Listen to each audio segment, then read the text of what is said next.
Getting engaged has ruined my relationship. My partner and I have been together for nearly 6 years. He has honestly been the most amazing, wonderful, and supportive person in my life. He doesn't just make me happier, he makes me healthier. He's been absolutely fantastic in every way imaginable. About 2 years ago, we had the big marriage talk. We were both honest about what we wanted. He admitted that getting married made him so nervous. He has literally never seen a successful marriage. Every marriage he's ever witnessed has either ended in disastrous divorce or very sad premature death. I said I would stay with him whatever he chose, but there are some things I wouldn't do unless we were married. Just as he's seen too many marriages fail, I've seen too many loved ones be abandoned by men once the kids come along or when he finds a better option.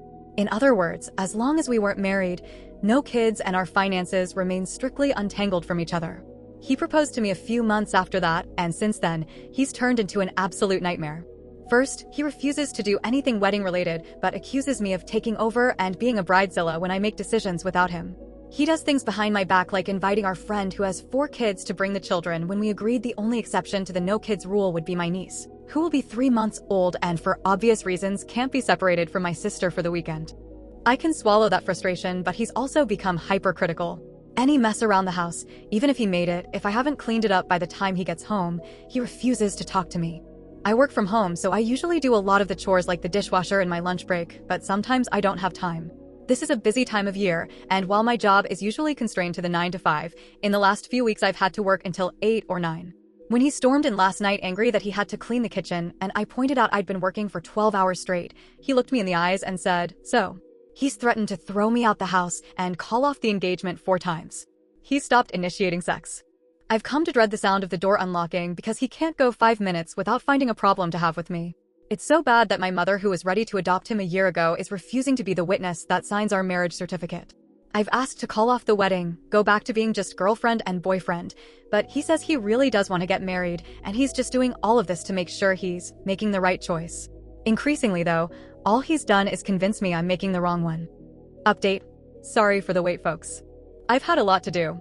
This has honestly been one of the hardest things I've ever had to do. I'm back in with my parents, which is awful. I hate it. I feel like a teenager again. They're being very supportive, and I'm grateful I had somewhere to go, but the house is so damn loud and I forgot what it was like. I'm trying to find an affordable apartment, but it's London, so that feels like a bit of a pipe dream. To top it all off, canceling a wedding a month before is expensive. Only the celebrant and the photographer have accepted refunds. Every other vendor has been paid in full, and that's money just flushed down the toilet. It's been exhausting. Before this, I was in a pretty great financial situation. I had savings and a plan and a house and a financially stable partner. Now I have less than 1/10 of my savings, nowhere to live, and no real prospect for the future. It's not easy processing losing him, not easy at all.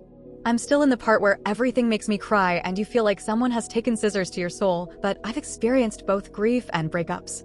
I know this feeling will eventually fade, even if it might never completely disappear. When it's mixed in with the relief of being able to exist without criticism every 5 minutes, I'm hopeful it will pass sooner rather than later.